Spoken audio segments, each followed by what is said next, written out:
First, I'd like to welcome everyone to the webinar, Unlocking the Value of Dynamic Financial Planning.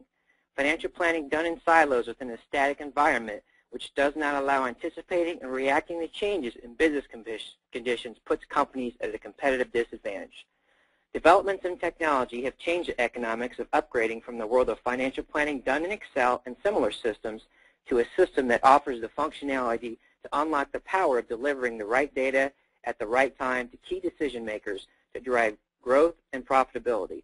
Our content today will offer an overview of best practices in financial planning, how current and emerging technologies enable the adoption of best practices, and how dynamic financial planning can impact top-line growth and elevate the strategic role of finance within a company.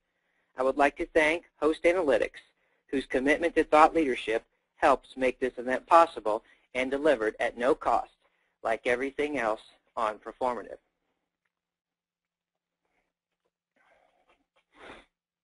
A quick note on today's agenda. First, we will hear 2 presentations, and then we will conclude with an interactive Q&A discussion that I will moderate with our session speakers, which is where we will spend the remainder of our hour. We would like this to be an interactive experience for you. So if you have any questions at any time, please go to the questions area in your GoToWebinar control panel and send us your questions. We can't promise to get to all of them, but we will do our best, and we'll follow up afterwards on any questions we did not get to. Other logistical notes regarding the webinar today: we will post this presentation on the Proformative website where it will be freely available, and we'll send you a link to the slide deck as well later today. Also, we are offering CPE credits for the CPAs in today's audience. If you did not click the CPE credit box on the way in, at the end of our presentation, we will have the email address for the Proformative Events Manager who manages our CPE credit administration. A quick word about Proformative. Proformative is the largest and fastest growing online resource for senior level corporate finance, treasury, and accounting professional. Proformative offers a uniquely noise-free and valuable online peer network, direct subject matter expert advice, and features and resources developed in direct collaboration with our constituency. You can see this in the recent features added to our business directory, which now includes videos and features product and service provider reviews written by corporate practitioners for corporate practitioners.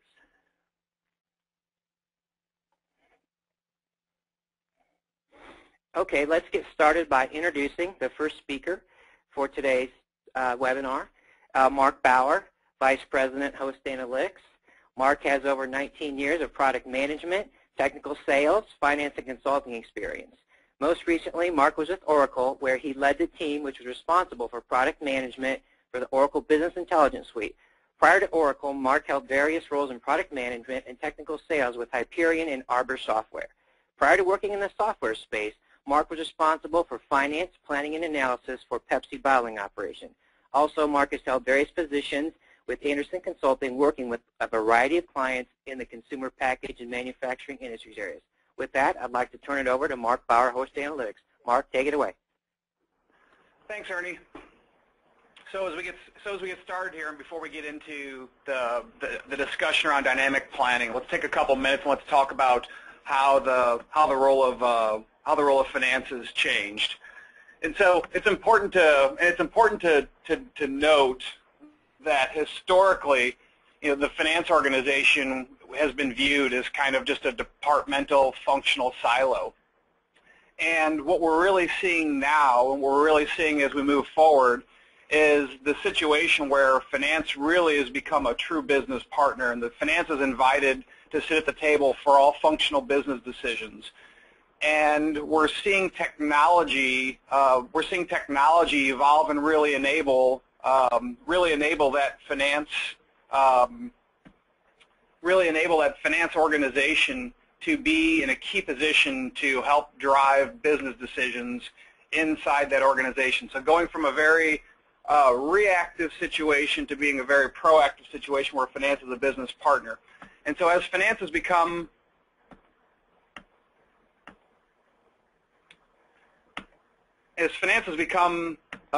more of the business partner, what we really start to hear from the organizations that we deal with at a very, very, very tactical level to start with is that in order to really get to the point of being able to truly do more effective planning, we have to get away from some of the challenges that exist today. And the first challenge that exists today at a very tactical level is organizations lack the ability to control versions. The plans that they're dealing with have tons of broken links. You end up spending all night dealing with lots of errors of just the tactical aspects of collecting the information. Once that information is collected, stepping up a level, what we see is that the spreadsheet itself isn't really super well suited to aggregate this information. There's a lot of report deficiencies, and Excel wasn't built to really deliver what finance needs to drive an effective dynamic planning process. So some of the reporting deficiencies that exist are an inability to very easily do variance analysis across different scenarios, and the inability to distribute the information in an appropriate fashion that the functional and operational executives and key constituents can really understand what's going on with the plan and with the business. And it definitely is an environment where organizations aren't in a position to be able to react quickly and create different scenarios, and they're not in a position where they can take this information and drive it down into the operations. It gets stuck in finance, and then it doesn't add value to the rest of the organization. And this is super, super important. In order for organizations to really be able to do fact-based decision-making, we have to be in a position where, as a finance executive, we allow these functional decisions to take advantage of all this financial information that exists within an organization. And so, really to summarize, if you look at the bottom 4 items that we regularly hear, is the process has to be made more efficient. And as part of that process becoming more efficient, we ultimately want to be in a position to drive much better performance as well. Okay? So the role of finance has changed. There's lots of challenges that exist in the planning processes today, and we need to clearly work to take advantage of technology to make this better. So the majority of people that we talk to, and the majority of the people that we work with today, still are in a situation where they're dealing with the spreadsheets. And spreadsheets are fascinating, right? And even in my past, you sit down at your computer, and you've got these great intentions to collect all this great information, and it starts out to be this very interesting, nice template or series of templates. And the next thing you know, you end up with this giant monster spreadsheet or this giant monster group of spreadsheets. And as soon as you send it out to the business to start to collect this information, somebody requires a change, and all of a sudden your spreadsheets don't aggregate, your spreadsheets don't roll up. Reporting is an incredible pain. You've lost your control. You're going to have data issues, and people just aren't getting what they need to. And this rigid process really does not facilitate and enable the finance organization to work effectively with the line of business to help drive these business decisions. So, as we all work to move from this painful existing world to a new world, let's talk a little bit about some of the key. Aspects and features that we need to be thinking about as we're making a decision on this new way to go about doing our business planning. So first, and clearly, in my opinion, the most important part is you have to systemize this budget process. And you need to implement a system, and you need to implement capabilities that are specifically built and designed for doing this business planning. And the goals of systemizing this budget process are clearly to eliminate any bottlenecks that exist within the organization today, eliminate and reduce inefficiencies within the process, get rid of all the data entry errors, the broken links, the challenges within reporting. And you really want to be in a position where you're freeing up the time in the finance organization for the finance individuals to participate with the operational entities in the organization to drive these business decisions. And some of the key aspects and key features that have to exist here is, you need to have workflow capabilities, so you can formalize the approval process. You need to have the ability to do multiple versions and multiple cycles through the planning process. And you need to allow users to comment and add the appropriate notes and details along the way. And really, if you want to get to the point to where it becomes a much more automated and a much more seamless process, it's going to also be important to make sure that you do some level of integration with the source system, your ERP or your ledger or whatever it may be. So systemizing the process. Now the second key point as you're making a decision about evolving your planning process is to be thinking about rolling forecasts. So we really need to get out of that mode where the finance professional is spending a month of their life dealing with a painful annual operating planning process. We absolutely want to evolve to a point to where it just becomes part of the regular routine, whether it's done monthly, whether it's done quarterly, whether it's done weekly, whatever works for your particular organization. But you want to get in a mode where in this rolling forecast world, you're not entering hundreds and thousands of numbers and formulas once a year. You're in a position where you're going in on a regular basis and just doing tweaks and updates. That makes the process much more interesting, much more relevant, and much less painful. And this is absolutely probably the most key evolution that we see with our customers today is the movement from the annual process to a much more iterative, ongoing process. And this is obviously key to making sure that you have a clear and consistent visibility into what's coming in the future. So now the third area is as you're systemizing this process and as you're going about creating and defining the right rolling forecast that works for your organization. Another interesting point to be thinking about is planning initiatives. And so what do I really mean by these initiatives? Well, an organization clearly has costs and revenue and people and facilities that are just part of the organization today. These are absolutely going to be part of the plan. They're absolutely going to exist moving forward. Well, any department or any organization also has some initiatives that they're desiring to put into the planning process. Well, as opposed to just building them into the plan, it makes sense to create separate initiatives. And as the plan evolves and as you roll up the plan, if you've got room in your plan to take advantage and execute on some of these initiatives, you can actually include them in that planning scenario. So create these initiatives, associate the capital costs, associate the revenue-driven, associate the operating expenses with these initiatives, and then be able to make strategic decisions on when they get included in the plan and when you execute on these initiatives within the plan based upon when business conditions allow. So initiatives planning. So now the fourth area then, really when we're talking strategy and execution, the most important part from my perspective on this is you really want to be thinking about doing driver-based planning, okay? And drivers in an organization can exist at lots of different levels. They could be corporate drivers, they could be division drivers, they could be even department-level drivers. And the reason that the drivers are key is it's going to allow you to be much more nimble. So as you're dealing with your update to your rolling forecast, if you're in a position where you can make a change to a driver in one place and it flows through the entire plan, you've added an incredible level of efficiency and consistency throughout that planning process.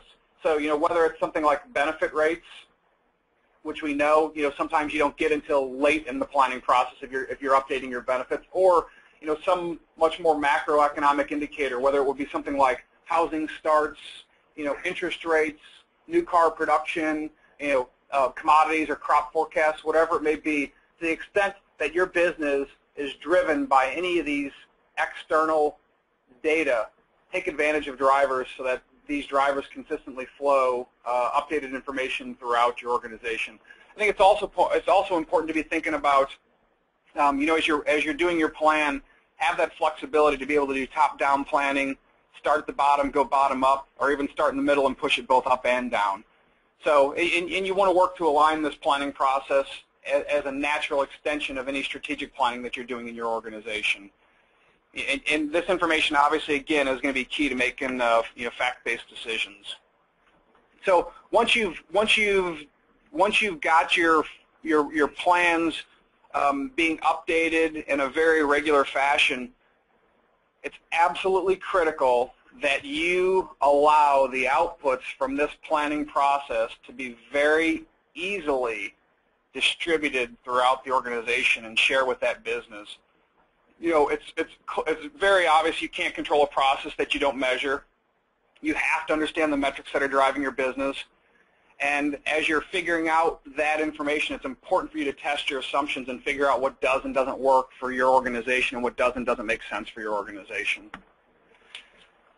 Now, you know, as a finance executive, I think it's also incredibly important to be thinking about and communicating with the organization in operational terms. The vast majority of employees in an organization don't necessarily understand dollars for a given month in a particular general ledger account. They're much more likely to be able to relate to classic operational metrics, whether it would be, you know, number of cases being produced per hour, average number of days to make a shipment, number of lost time accidents over a period of time, whatever it may be. But they understand these much more operationally oriented metrics, which ultimately drive and have financial implications, but communicate to the business in terms that they understand. Think about your business as the line of business would, not necessarily only as the finance executive or finance professional would. And again, it's obviously critical to make decisions and only focus on the items that really drive performance. So, if you do your dashboards and scorecards well, you look at your operational data in an appropriate fashion, what you're going to end up with is you're going to end up with a nice set of key performance indicators. And you're going to measure and report on these key performance indicators on a very regular basis over the course of time. And at this point, it's really important to differentiate between a lagging indicator versus a leading indicator. You know, just general financial statement creation, it's really looking at things the way they happened in the past. You know, it's much more important for us to be looking at leading indicators. And probably the most obvious recent example of where leading indicators were neglected and avoided by the majority of the world is, you know, back in 2008, before the economy really took a nosedive. Anybody who was looking at just general leading economic indicators that are produced by the Federal Reserve on a regular basis, it was very obvious that the economy was headed in a tailspin 6 to 8 months in advance of when the markets actually showed the actual results of what was happening in the economy. So get out in front of your business, make sure you're paying attention to what's happened in the past, as well as paying attention to the leading indicators indicating what's happening in the future. So now that you've got this real regular process of reporting in place, you've got this real regular systemized process of forecasting and planning in place, it also makes sense to be thinking in terms of a longer range horizon. So if you're doing a 12 to 18 month rolling forecast, start thinking 3 to 5 years for a long range plan. And when you're doing this, don't get caught up in spending months on this. I think it's just very important to be thinking about this and doing some macro level assumptions and doing some macro level calculations just to get a sense for where the business is headed. You know, don't get overly caught up in this. Don't spend a ton of time on this. But, you know, just start to put in place and start to educate people, start to educate the organization in terms of where you're headed, and to be thinking about how you're going to go about getting there. And, you know, and as you're doing any of this, always be thinking about how you're going to model scenarios. You know, whether you're modeling a scenario for within your various scenarios as you're doing your monthly update to your rolling forecast, or whether you're modeling scenarios associated with some initiatives, or whether you're modeling scenarios associated with your strategic planning or with your long-term planning process, always be in a position and make sure that you have the ability to create scenarios and versions very quickly and to be able to iterate through those scenarios and versions and be able to report on those different versions. So where does this all get us? How does this really get summarized? Well, what we're seeing is that the notion of the fiscal year-based plan is disappearing. You know, you're now doing it on a very regular, periodic basis with a rolling look at what's happening in the future. You know, you're no longer just staying constrained to that departmental cost center in the account. You're starting to think about other dimensions within the business, whether it would be a product or a project or whatever. you're now in a position, based upon how the role of finances it has evolved, where you're getting the line of business much more involved in the planning process, and you're seeing accountability and buy-in established from that line of business. You're getting away from a situation where it was all finance all the time, to where that line of business is involved in a collaborative decision making, taking advantage of both operational and financial data, looking at these KPIs on a regular basis, and making appropriate business decisions to drive the organization forward. Now, as we evolve, so we've talked about how finances evolve. We've talked about how we see dynamic planning evolving as we move forward, and we've talked about where we were in the past and where we're evolving to in terms of how plans are done. So how can technology help?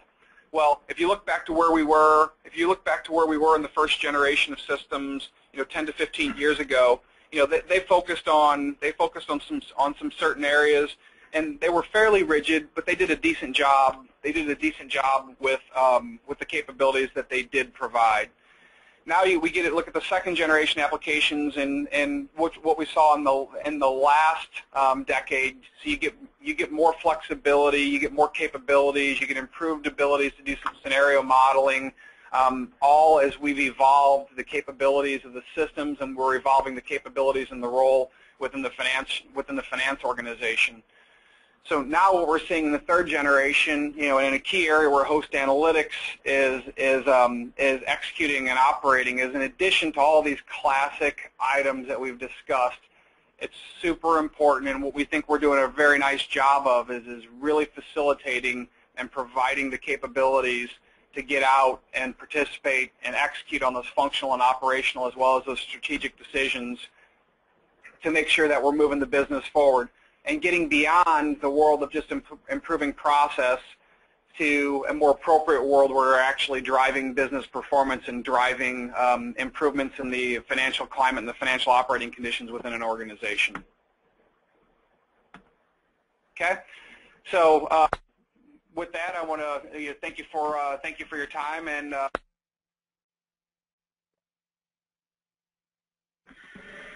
okay. Thank you very much. I appreciate that outstanding content.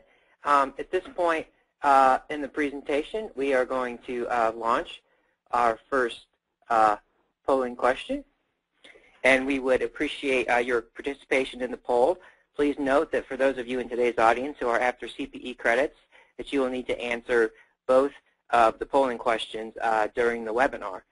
As we go through the transition period, Mark did an outstanding job in laying out for us, okay, in theory, what is it that we need to do to make that transition from that static to that dynamic world of financial planning. And what we're going to hear from our next presenter is Dave Hunt. He's the corporate controller at Host Analytics. What Dave is going to do is offer us some terrific insights into how it's done. So Dave is going to really take us through how you connect theory to practice. So that is obviously the cat's meow from a practitioner perspective. So I'm going to go ahead and give Dave's bio here, and then I'll let the poll run a little bit longer, and then once we do that, we'll hand it over to Dave. As I mentioned, Dave Hunt is the corporate controller for Host Analytics. Dave is responsible for accounting and finance function within Host Analytics.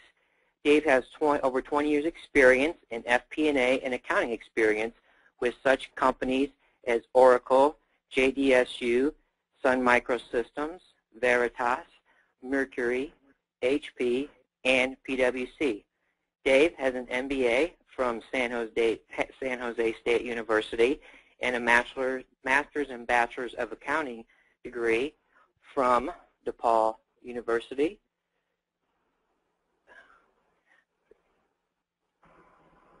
With that, I would like to hand the floor over to Dave.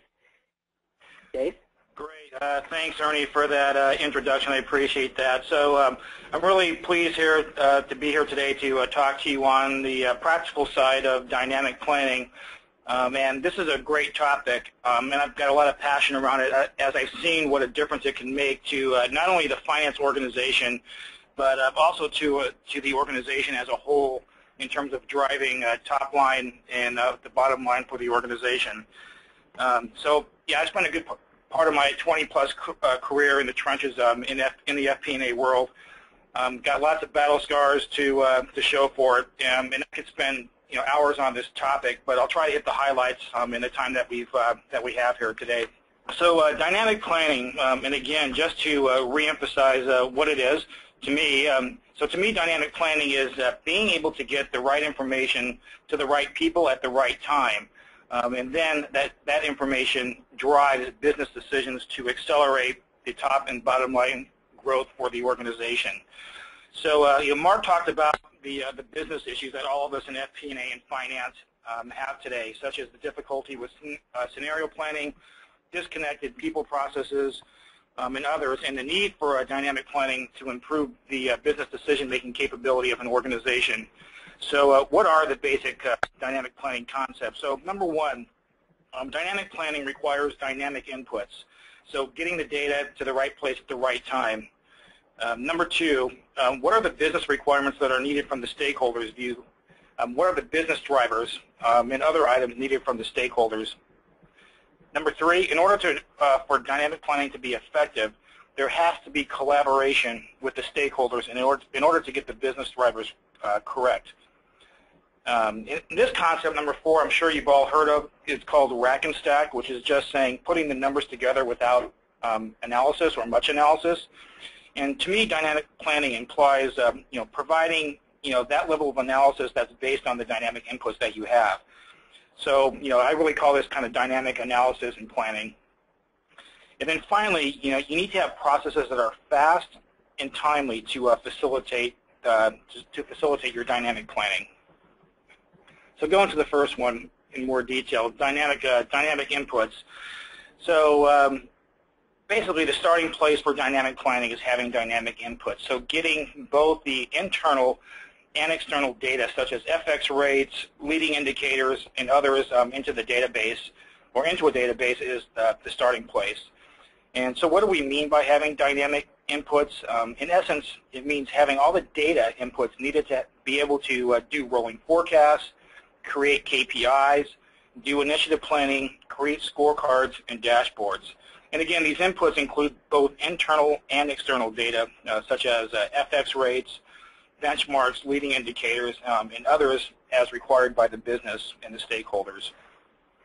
And again, I think, as mentioned by Mark, I mean, most organizations today spend a majority of their planning effort on in-quarter forecasting or on a long annual budget process, and spend a relatively short amount of effort on their long-term planning cycle or looking at KPIs or the business drivers.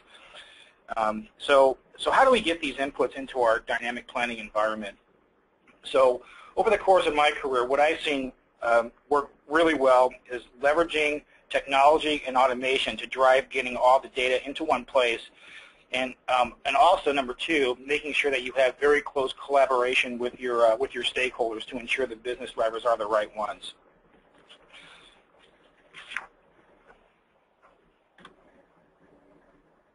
So let me give you an example of what a dynamic input is. So again, dynamic inputs can be either internal or external. This example here is an example of an external dynamic input, specifically PPI. So let me just, as an example, say we're in the finance department of a company that purchases food as part of an overall input process, input planning process for the business, and we're doing budgeting, scenario planning, or some other long-term planning.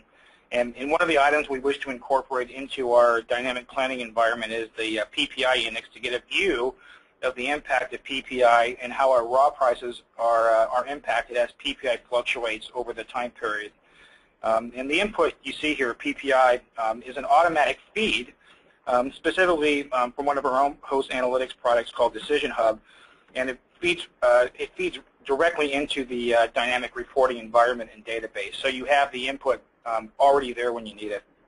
Other feeds can be used as well that are more specific to a business needs. For example, instead of PPI, if it's more appropriate, housing starts, inflation indexes, or thousands of other items that are available to use that can be pulled in automatically, including KPIs. So again, to reemphasize, what I've seen work really well in the dynamic planning environment is having the technology that easily pulls the inputs into the dynamic reporting environment. Okay, some of the requirements. I really like this this slide here because it kind of gives you a view of kind of what the finance team has to deal with in terms of the requirements from the stakeholders. And so, we've all been challenged in our FP&A and finance roles in terms of the multiple requirements from the different stakeholders, and then how do we get the right information to them at the right time. So one of the first questions we have to ask is, what are the key drivers that are used to run the business and drive profitability? And then how do we get that data into one place and then report on it? For example, corporate metrics such as bookings, MRR, DSO, GAAP financial statements, and operational metrics such as website hits, support tickets, utilization, time to activate, and others. In other words, the data needed to be able to do dashboards, scorecards, and KPIs. We need to be able to provide information to the stakeholders on a time frequency that is often as weekly, such as bookings or pipeline, but also monthly or quarterly as required by statutory requirements.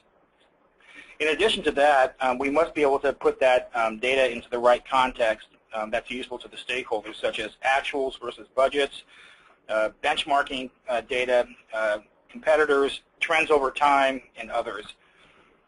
So to get to world class, the FP&A finance team needs to be able to provide the right reporting at the right time, including dashboards, ad hoc analysis, and financial reports to the users. And again, to be able to do dynamic reporting, my experience has been to leverage technology to the full extent possible to automate, and then at the same time ruthlessly driving process improvement, which I'll talk about in a bit here. So one of the key concepts is partnering with the stakeholders, and five quick points on this concept. Number one, ensure the stakeholders are part of the dynamic planning process. Get them involved early and have them as an integral part of the process. My experience has been the more the stakeholders are involved as part of the process, the better the result's going to be. Number two, data and processes should be completely transparent to the stakeholders. And by transparent, we mean data and processes that are well understood by the stakeholders or others involved in the process. The more transparency that we have, the more time that we can spend on analysis versus talking about how the data was gathered or what does that data mean. And I'm sure many of you today have had the experience where you spent more time talking about how the data was gathered or what it means versus actually talking about the business drivers and how to drive profitability for the business. The third item, ensure there is a joint ownership with the stakeholders. So this is closely related to the first item I talked about, but ensure your stakeholders own the data and processes with you. And then the last item, have easily accessible data reports or data and reports. And again, my experience here has been to leverage technology to ensure the stakeholders have access to data and reports when they want it. So not having to wait for finance to send the reports upon request, but have it basically available to them when they need it.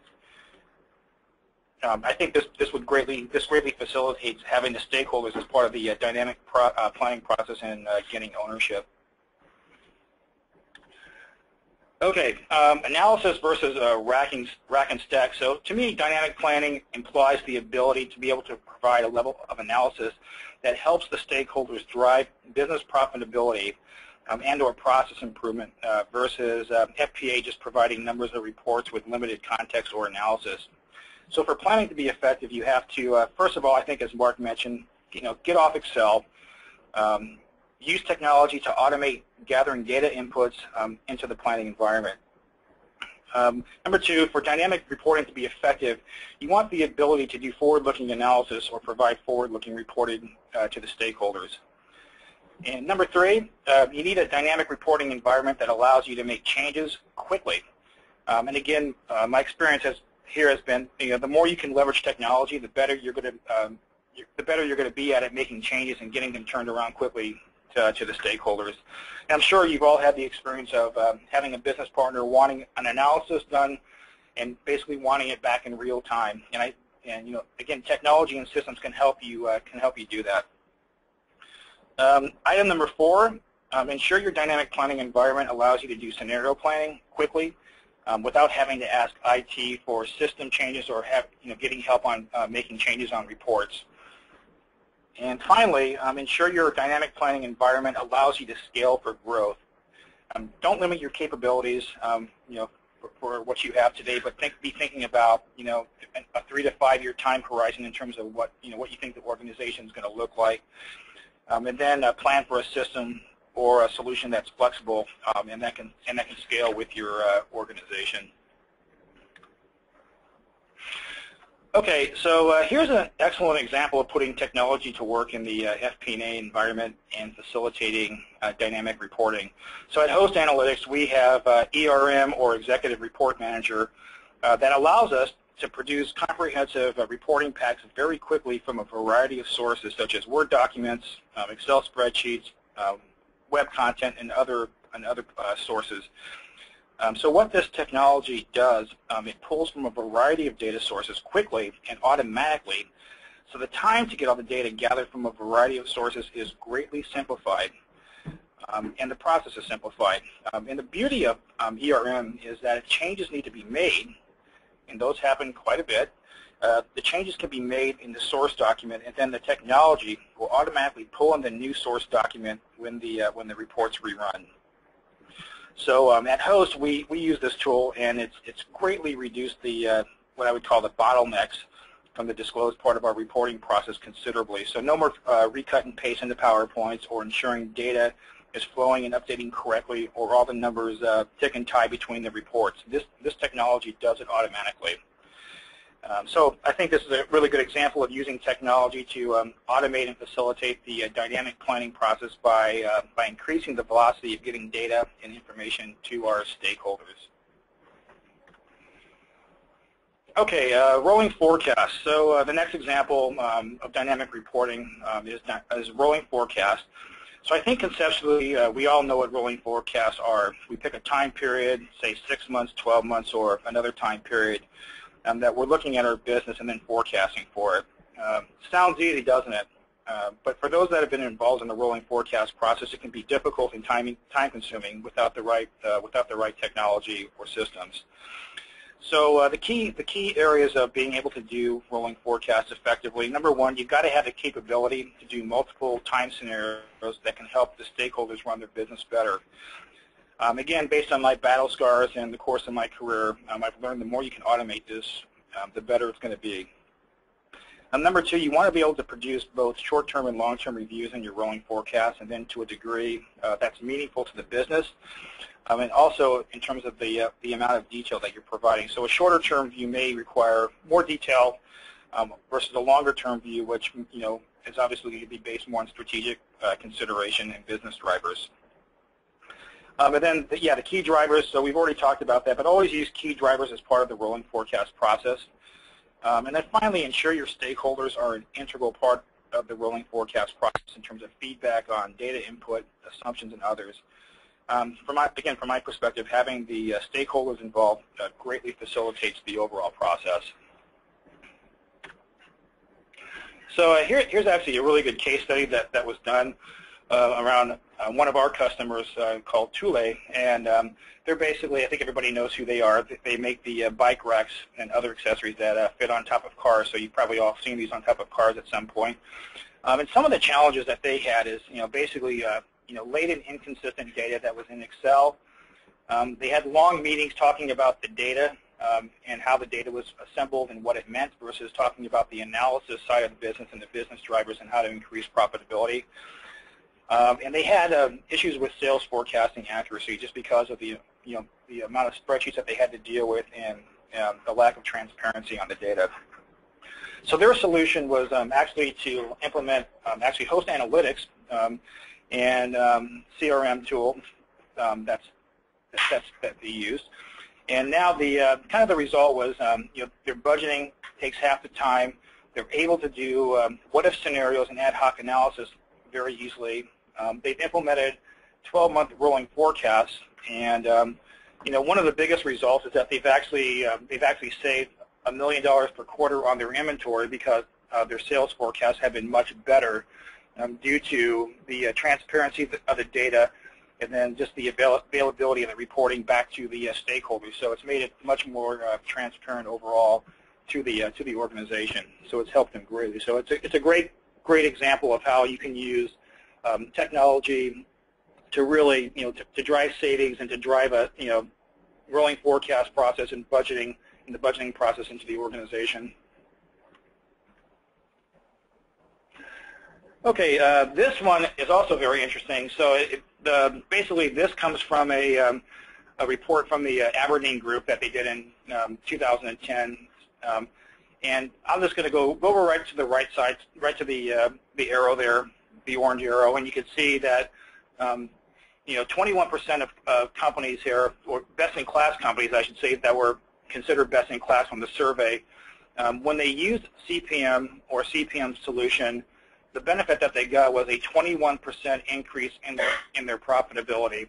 So very significant just from using CPM. And then that's the blue column that you see there. And then on the green column, by actually using host analytics in the host analytics CPM solution, the host analytics customers increased their profitability by 33%, which is actually very significant over the 21% you see there for best in class. So again, the takeaways here are basically automating your ability to gather data and providing that transparency back to your stakeholders, really drives profitability for the organization. And I think this study from Aberdeen, shows that. And with that, I'm going to turn it back over to Ernie. Okay. Thank you very much for that very insightful content. I appreciate that. So before we transition into the Q&A session, we're going to go ahead and launch our second polling question. What I'm going to do is go ahead and move into the Q&A session once we launch the poll, so we can be mindful of our time and get to as many questions as possible. So I'm going to go ahead and I think the first question we'll give Dave a break, and we'll see if I engage Mark here. Someone's asking a question in regards to moving to the cloud from Excel for planning. Is there a set conversion process? And they also note they've got many spreadsheets and formulas, and they're also curious as to how steep the learning curve would be from their colleagues involved in the budgeting process to switch from a cloud-based to an Excel solution. Sure. So it's actually a great question. So I mean, effectively, what we do is we've got a fairly well-defined methodology that we walk through with our customers, and it's essentially, let's say, a 4 to 12-week process, depending upon how ready the customer is. But what we'll do during this process is spend time with the organization, understanding their organizational structure, understanding their business entities, understanding their account hierarchy, their account structures, and take advantage of their existing Excel templates and use all that information to move it to a cloud-based application. So it's fairly straightforward, methodology-driven. We walk you through the process. And as far as learning curve goes and what have you, I mean, every vendor is going to be a little bit different, but our interface is effectively Excel in a browser. So any formulas and anything that you have in templates today is gonna convert over nicely and look familiar. Okay, great. Thanks very much, Mark. Dave, this question would go to you. Just in general, how do you organize your budget process and model at Host, and who does the work in that arena? Great question. So at Host, I think the overall process is probably similar to what other folks probably do today. So you start with basically a sales forecast that we work very closely with our sales team on, and then that ends up being the driver into. So we have in our host analytics tool, we actually have some scenarios that we actually input that data into, and we'll project out. So if our revenue or sales are expected to grow by X amount, what does that mean for revenue? And then from an expense standpoint, what's the envelope of expenses we can afford for the organization.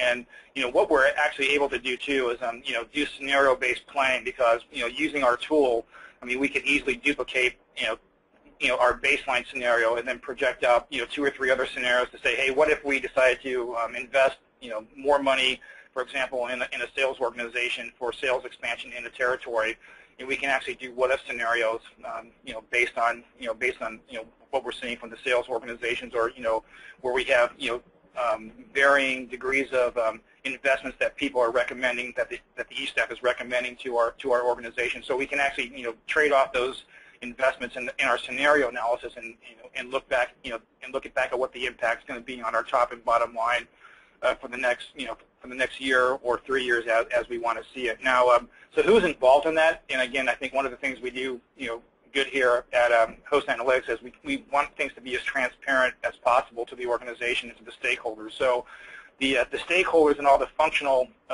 owners and the VPs are very much involved in the process.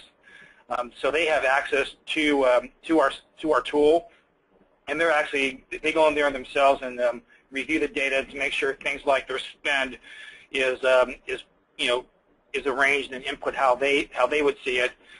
So they have access to the tool, and they have access to the data when they need it as well. So they're not getting a spreadsheet from somebody. They're actually going into a tool that they input the information, and then they can see the results by running a report. And then they also have the ability to run reports themselves to compare it to. So if I'm inputting this amount of expense, how does that compare to last year or last quarter by account and by line item? So it's very useful. It's very useful to them, because they're not depending on, number one, the finance organization to provide that specific information. It's available when they need it. And they also have the capability to actually, go back and run reports themselves and do comparisons without, going back to finance to, say, hey, can you run these numbers for me, and then having to wait for that to be turned around to them. So that's it.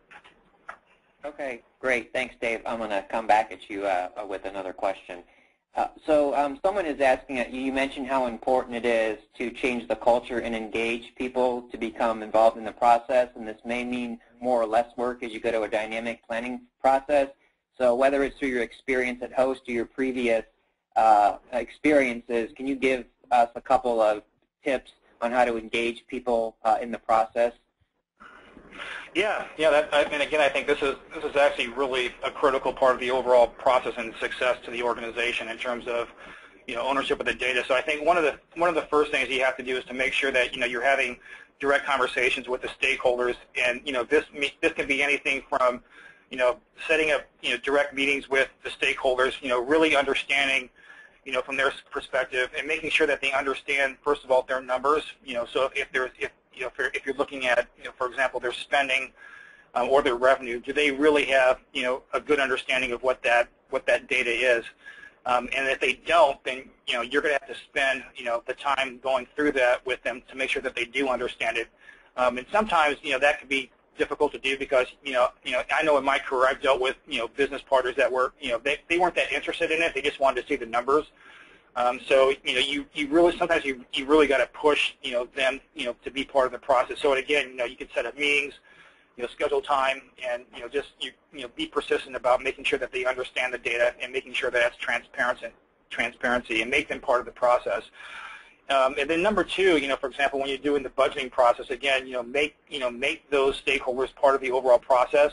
So when assumptions are used, or if you're looking at business drivers, make sure that you get their sign-off in terms of, what's being used to drive the business. I mean, the last thing you want to do is being in a budget review meeting with a VP or with a senior executive, and that stakeholder is challenging the validity of a business driver or asking where that data is coming from. So you want to make sure, that from that perspective, that's covered. And I think, when you think about a dynamic reporting environment, I think that really helps facilitate that overall process, because you have all the inputs in one place, and then if you're using the right tools and technology, the stakeholders have the ability to actually go look at that, when they want to, and it also makes it easier for you to review that data with them, when you have one-on-one sessions with those stakeholders.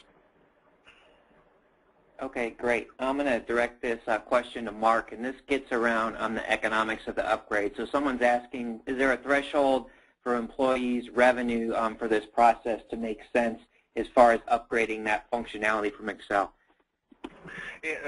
So it's an excellent question. I mean, the barrier to entry on these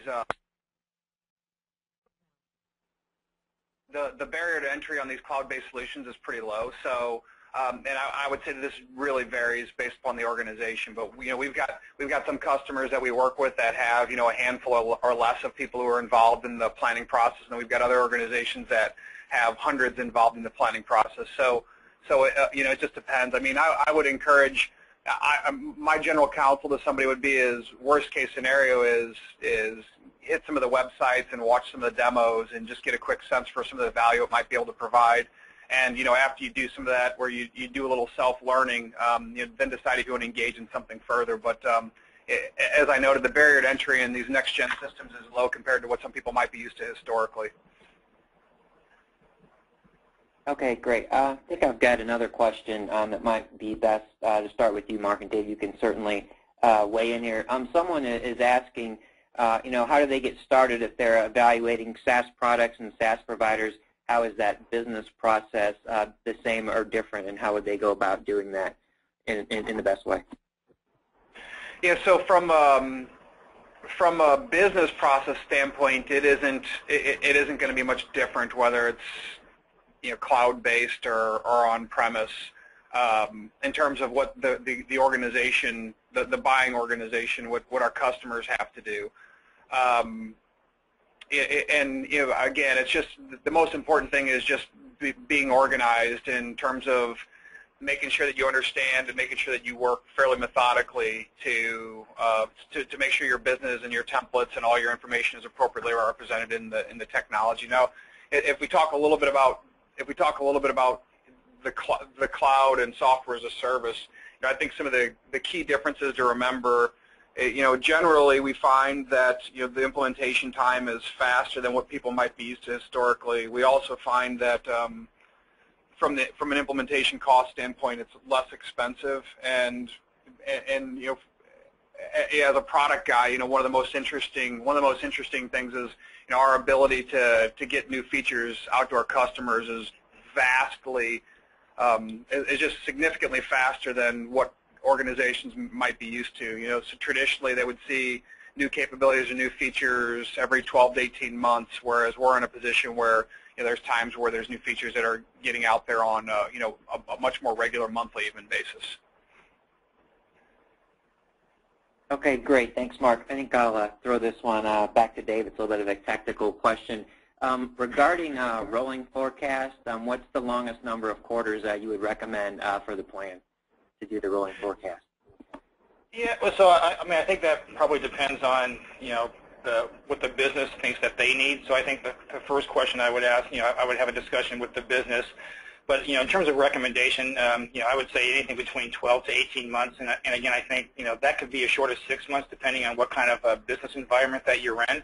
I mean, if you're in an environment that changes very rapidly, very quickly, maybe only 6 months may be appropriate. So I think you need to look at kind of assess the business environment that you're in, and then you'll need to understand if you go out past a certain way, does it make any sense? And is that going to provide any type of value add to the organization and business by going out further? And again, it could be as long as 18 months, depending on the type of business that you're in. I mean, if you're in a business that's predictable, has a very predictable revenue stream, growing slowly perhaps, I mean, then you would probably want to have a much longer rolling forecast process, or more months involved in the process, versus a shorter term. So I think number one, assess the organization that you're in terms of fast growing, or the dynamics of the organization to really understand do inputs change that fast, and then you can make the call on should it be 6 months, 12 months, 18 months, or something in between.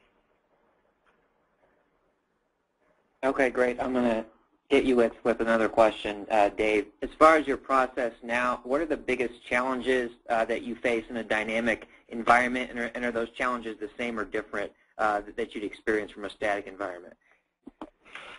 Yeah, so some of the challenges for the dynamic environment, again, I think one of them is just making sure that you have the right data inputs. And business has changed. The requirements of the business change. So making sure that you're always engaged with the business team and the stakeholders to make sure that the same business drivers are applicable, or if there's changes that you see, making sure that those are getting out to the organization as fast as possible and getting them engaged.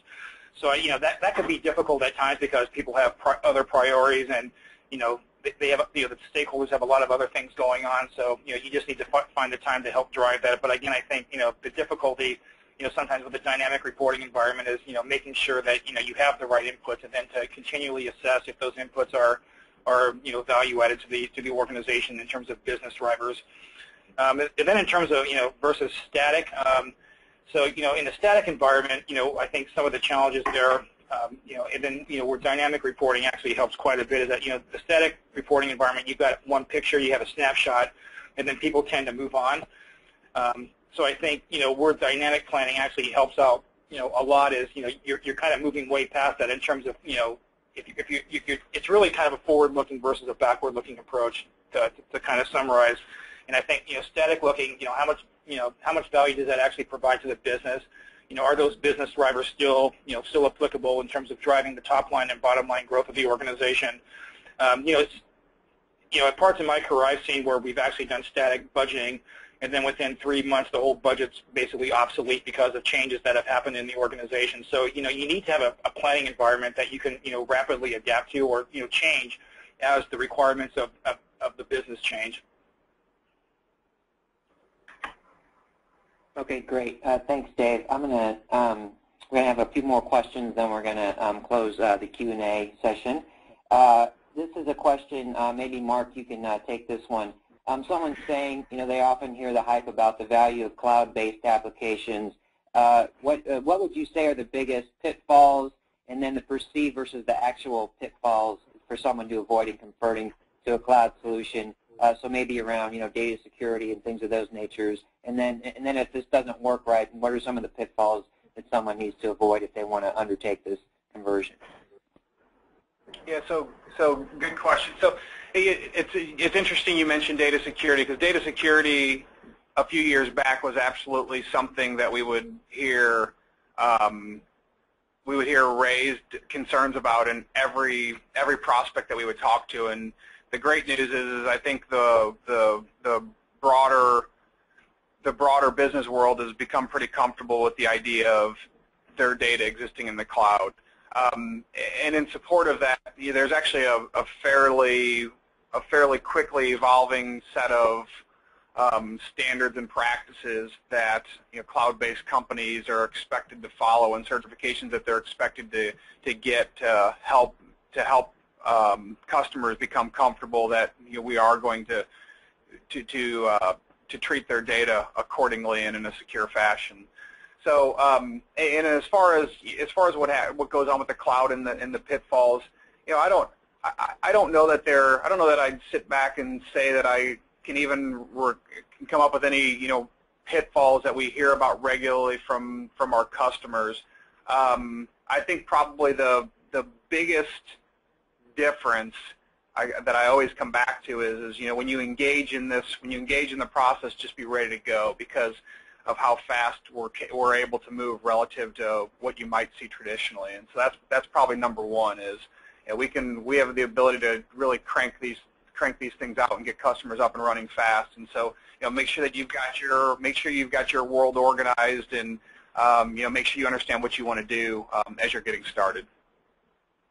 Okay, great. I'm going to take one final question here really quickly to be mindful of time, but I think this question is pretty compelling if there's an answer. This is probably a go to Mark. What's next in terms of the technology around financial planning and analysis in this dynamic space? Is there something that's just emerging or something that's on the horizon that people will be seeing more frequently? Yeah, so what I would say, one is we're definitely seeing across the space that we're providing environments where more collaboration is enabled, so it's easier for you to work with your peers and easier for you to work across your organization in a collaborative fashion as you're doing the planning process. So I think you're going to continue to see more And I think this is just an evolution of what we see from some of the social media movement in terms of how people like to work. So that's one.